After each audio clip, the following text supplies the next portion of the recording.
अस्सलाम वालेकुम। Immune system का जो मकसद है वो है चीज़ों से लड़ना, बैक्टीरिया से लड़ना, वायरसेस से लड़ना और दूसरी चीज़ें जो आप नहीं चाहते कि आपके जिस्म में हों दाखिल। तो ये करता है। तो अब हम सवाल ये पूछ सकते हैं कि इम्यून सिस्टम को कैसे पता होता है कि अपने जिस्म को खुद से अटैक नहीं करना या इस पर हमला नहीं करना। और देखने में तो एक अजीब सा सवाल लगता है। तो इस वीडियो में हम देखेंगे कि जिस्म कैसे रोकता है अपने इम्यून सिस्टम को खुद पे हमला करने से। एक और तरीका इसको कहने का ये है कि जिस्म कैसे फ़र्क करता है सेल्फ बमुकाबला नॉन सेल्फ के। इससे हमारा मतलब ये है कि ये कैसे फ़र्क करता है अपने खुद के जिस्म से, अपने प्रोटीन से, अपने खुद के सेल से बमुकाबला बाहर के प्रोटीन्स या सेल्स या वो चीज़ें जो आपके जिस्म में नहीं होनी चाहिए हैं। तो इसको कैसे पता चलता है कि इन पर हमला करना है और इन पर नहीं। तो ज़रा वापस चलते हैं बी सेल्स की तरफ और बात करते हैं इनके बारे में। यहाँ है हमारे पास एक बी सेल और ये है इसका न्यूक्लियस कुछ डीएनए के साथ। और सबसे अहम हिस्सा जो है बी सेल का जिसकी हम फिक्र करते हैं सबसे ज़्यादा वो है बी सेल का रिसेप्टर, जो बाद में अगर एक्टिव हो जाता है तो रिहा हो सकता है एंटीबॉडी की शक्ल में। अब ये बी सेल रिसेप्टर ही है जो जुड़ेगा बाहर के बैक्टीरिया के टुकड़ों से या वायरसेस से, और ये एंटीबॉडीज़ जुड़ेंगी इन्हीं चीज़ों से और मदद करेंगी आपके जिस्म की इनसे छुटकारा पाने में। सबसे अहम चीज़ जो बी सेल्स के बारे में याद रखनी होती है वो ये कि ये एंटीबॉडीज़ या ये बी सेल रिसेप्टर्स ये कोडेड होते हैं बी सेल के डीएनए के अंदर, लेकिन ये हर बी सेल के लिए मुख्तलिफ होते हैं। तो हर बी सेल में होता है एक मुनफरिद सेट एंटीबॉडीज़ का और बी रिसेप्टर्स का जो ये बनाते हैं।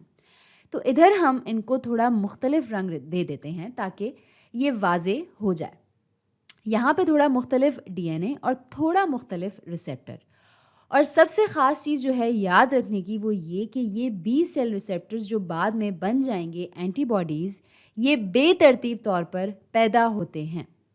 तो आपका जिस्म डीएनए को थोड़ा शफल करता है इधर और बनाता है एक मुनफरिद बी सेल रिसेप्टर और एंटीबॉडी हर एक बी सेल के लिए। और बिल्कुल यही वो हकीकत है कि ये बेतरतीब बनाए जाते हैं, जिसका मतलब ये हुआ कि आपका जिस्म ख़तरे में होता है कि ऐसे बी सेल रिसेप्टर्स और एंटीबॉडीज़ बन सकते हैं जो आपके अपने जिस्म पर रिएक्शन या रद्द अमल ज़ाहिर कर सकते हैं। क्योंकि अगर ये वाला यहाँ ये अच्छा साबित हो सकता है ये रिएक्ट करे इस बैक्टीरिया के ख़िलाफ़ जिससे आपको छुटकारा पाना है, जबकि ये अच्छा है।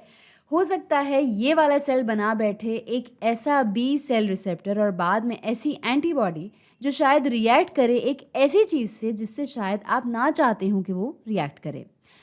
मिसाल के तौर पर कह लें कि ये है यहाँ एक ज़रूरी प्रोटीन आपके जिस्म में, कह लें कि इंसुलिन।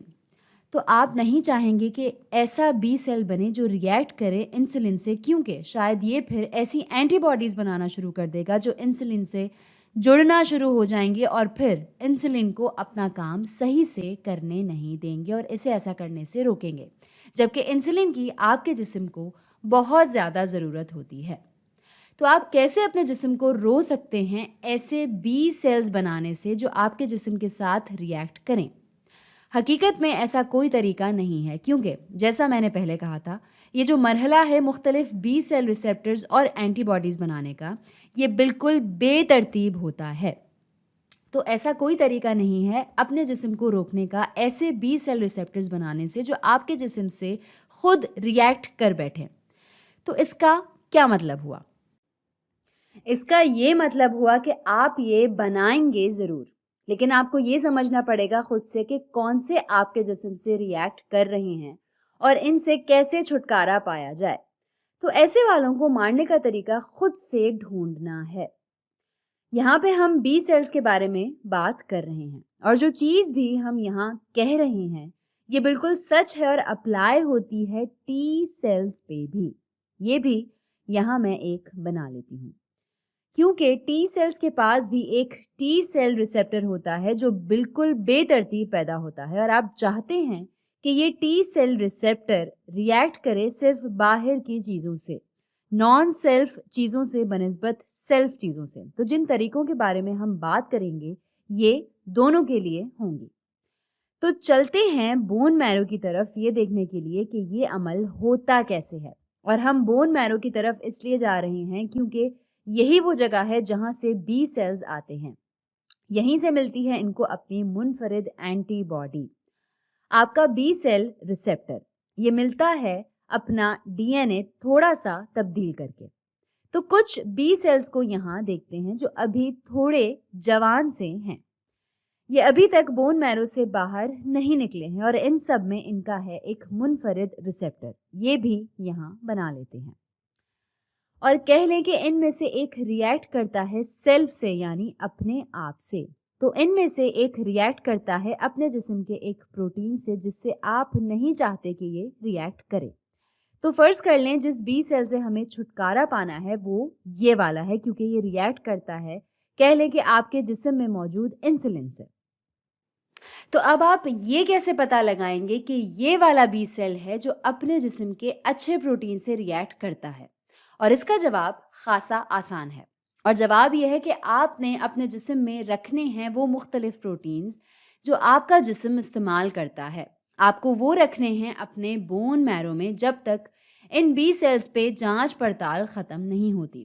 مثال کے طور پر یہاں ہوگا آپ کے پاس تھوڑا انسولین، بہت ہی چھوٹی سی مقدار. آپ کے پاس کوئی اور پروٹین بھی ہوگا، شاید ہیموگلوبن، کوئی اور پروٹین ادھر بھی ہوگا اور ایک اور پروٹین ادھر. تو یہ سارے پروٹینز آس پاس ہوں گے. تو جو آپ کا جسم اس سٹیج پہ کرتا ہے وہ یہ کہ کوئی بھی ایسی چیز جس سے بی سیل جا کر جڑے گا اپنے بی سیل ریسیپٹر کے ساتھ بون میرو کے اندر وہ مارا جائے گا. تو یہ بی سیل یہاں پر جو پہچان جاتا ہے انسولین پروٹین کو یہ جڑے گا جا کر اس سے اور اس کے نتیجے میں بی سیل میں آئے گی ایک کیمیکل تبدیلی اور ایک چیز لے جائے گی دوسری چیز کی طرف اور پوری چیز ہو جائے گی ایسے پروگرامڈ جس کے نتیجے میں یہ والا بی سیل مارا جائے گا.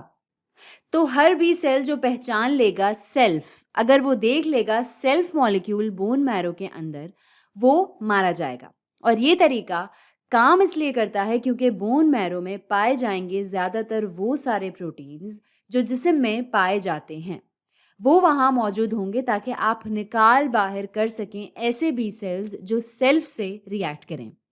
اب جو چیز اس سٹیپ کے بعد ہوتی ہے وہ یہ کہ یہ چیزیں جن پہ جانچ پڑتال ختم ہو چکی ہے اور ان کو ہرا سگنل مل چکا ہے تو یہ آگے جائیں گے شاید ایک لمف نوڈ پر، ایسی جگہ جہاں یہ شروع کر سکتے ہیں ایکٹیو ہونا چونکہ ان کو ان کی بنیادی ٹریننگ مل چکی تھی بون میرو کے اندر. تو اب شاید آپ اپنے آپ سے پوچھیں کہ ادھر کا کیا ہوگا جب یہ سیلف سے ریئیکٹ کرنے کے بجائے یہاں پر یہ پہلی دفعہ کسی بیکٹیریا سے لڑنا چاہے گا، تب کیا ہوگا؟ کیا وہی چیز ہوگی کہ یہ مر جائے گا کیونکہ یہ اس مالیکیول کو پہچان جائے گا جس سے اس نے جڑنا ہے؟ اور اس کا جواب ظاہر ہے کہ نہیں ہے. آپ نہیں چاہتے کہ یہ مرے کیونکہ آپ کو اس کی ضرورت ہے، کیونکہ آپ نے اس بیکٹیریا سے لڑنا ہے. اور جو وجہ ہے جس وجہ سے نہیں مرتا یہ کیونکہ یہ ایک مختلف ماحول میں ہے. یہاں کے قواعد الگ ہیں، یہاں کے قانون الگ ہیں، یہاں مختلف سیلز بھی موجود ہیں اور یہ بی سیل اب بالغ ہو چکا ہے اور پہلے سے مختلف ہو چکا ہے. تو رولز یعنی قواعد الگ ہیں، اس لیے یہ نہیں مرے گا. تو یہ بی سیلز کا خاتمہ ہونا، یہ عمل جہاں بی سیلز ریئیکٹ کرتے ہیں سیلف پروٹینز سے، یہ دو میں سے پہلا سٹیپ ہے جس کے بارے میں بات کرنا چاہوں گی، جو جسم استعمال کرتا ہے سیلف سے ریئیکٹ نہیں کرنے کے لیے. اور بالکل یہی چیز ہوتی ہے ٹی سیلز کے لیے بھی، بس یہ کہ یہ بون میرو میں نہیں ہوتا بلکہ تھائمس میں ہوتا ہے کیونکہ یہ وہ جگہ ہے جہاں ٹی سیلز میچور ہوتے ہیں.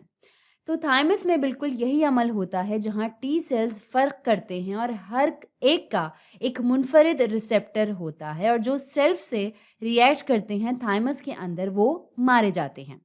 لیکن یہ فول پروف طریقہ نہیں ہے ورنہ ہمیں سٹیپ 2 کی ضرورت نہیں ہوتی. تو ہر کچھ وقت کے بعد کوئی ایک بی سیل ایسا باہر آ جائے گا جو سیلف سے ریئیکٹ کرتا ہوگا اور ایسا اس لیے ہوتا ہے کیونکہ ہر عمل میں غلطیاں ہوتی ہیں اور شاید آپ کے پاس یہاں بون میرو میں हर एक प्रोटीन मौजूद ना हो इतनी तादाद में कि वो ऐसा बी सेल ढूंढ पाए जो आपके जिस्म के प्रोटीन के साथ रिएक्ट करता हो।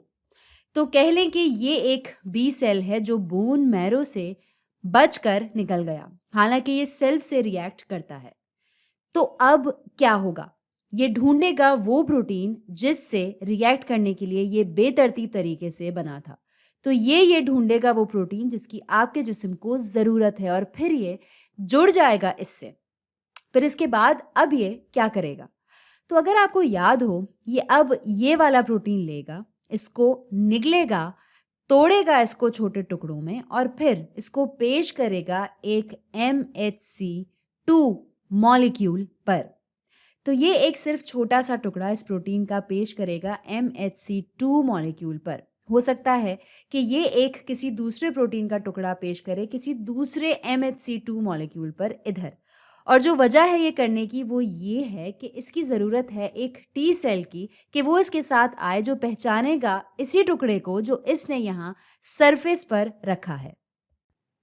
और इसको ये टुकड़ा इसलिए चाहिए ताकि ये एक्टिवेट कर सके अपने आप को। तो ये यहाँ बैठा रहेगा टी सेल के इंतज़ार में जिसके पास सबसे परफेक्ट रिसेप्टर है। तो ये है वो टी सेल और ये आपस में इंटरैक्ट करेंगे जो आखिरकार इजाज़त देगा इस बी सेल को एक्टिवेट होने की। तो अमूमन यही होता है कि अगर टी सेल नहीं आए और पहचाने इस एंटीजन को जिससे ये बी सेल रिएक्ट करता है, बी सेल तब तक एक्टिवेट नहीं हो सकता। इसको ज़रूरत होती है इस टी सेल की और ये पहचान सके इस प्रोटीन को। तो ये है वो दूसरा डिफेंस का मैकेनिज्म जिसके बारे में मैं आपको बताना चाहती थी। और इससे ये पता चलता है कि अगरचे कोई बी सेल बोन मैरो से भाग भी जाता है जो सेल्फ से रिएक्ट करता है, तो इसको तकरीबन हमेशा ही ज़रूरत होती है एक ऐसे टी सेल की जो सेल्फ से रिएक्ट करे ताकि ये जो है ये एक्टिवेट हो सके। अब इस पूरे अमल को देखकर आपके पास शायद कुछ शिकायतें हों, तो क्या आप सोच सकते हैं कि यहाँ क्या गलत हो सकता है? तो एक जो तरीका शायद आपके दिमाग में आया हो कि क्या होगा अगर बैक्टीरिया बोन मैरो के अंदर घुस जाए। और ऐसा बिल्कुल मुमकिन है क्योंकि जब आपको इन्फेक्शंस होते हैं तो जो चीज़ आपको इन्फेक्ट करती है वो आपके जिस्म में इधर उधर घूम सकती है। तो अगर ये बैक्टीरियम आपके बोन मैरो में घुस जाए तो क्या इसका ये मतलब होगा कि ये बी सेल इससे जुड़ जाएगा और ये मारा जाएगा? क्योंकि इस स्टेज पर जब भी बी सेल किसी चीज़ से जुड़ते हैं वो मारे ही जाते हैं। तो इसका जवाब है हाँ, बिल्कुल यही चीज़ होती है। और जो वजह है इसकी ये एक बड़ा मसला ना होने की वो ये कि अगर ये बैक्टीरियम बोन मैरो में रहे एक हफ्ते या शायद एक महीने तक भी, इसके बाद एक बार जब ये बैक्टीरियम चला जाता है या मारा जाता है और अब ये यहाँ नहीं होगा, तो बी सेल्स आप फिर से बनाना शुरू कर सकते हैं जो करेंगे इस बैक्टीरियम से फिर से रिएक्ट। और उम्मीद है कि आपके पास पहले से ही कई सारे ऐसे बी सेल्स यहाँ मौजूद होंगे जो इस बैक्टीरियम से रिएक्ट कर सकें और जो पहले से ही लिम्फ नोड्स में मौजूद थे। तो वो वहाँ होंगे इन्फेक्शन से लड़ने के लिए, जबकि शायद इन्फेक्शन आपके बोन मैरो में हो जो आपको रोक रहे हों मज़ीद ऐसे बी सेल्स बनाने से जो इसको मार सकें। तो आपके पास पहले से ही कुछ बी सेल्स होंगे बाहर लिम्फ नोड्स पर और वो इस जंग को वहाँ से लड़ेंगे।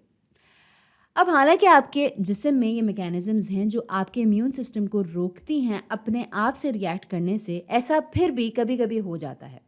इस अमल में कभी कभी गलतियां हो जाती हैं और इसका नतीजा होता है ऑटो इम्यून डिजीज़ यानी ऑटो इम्यून बीमारी।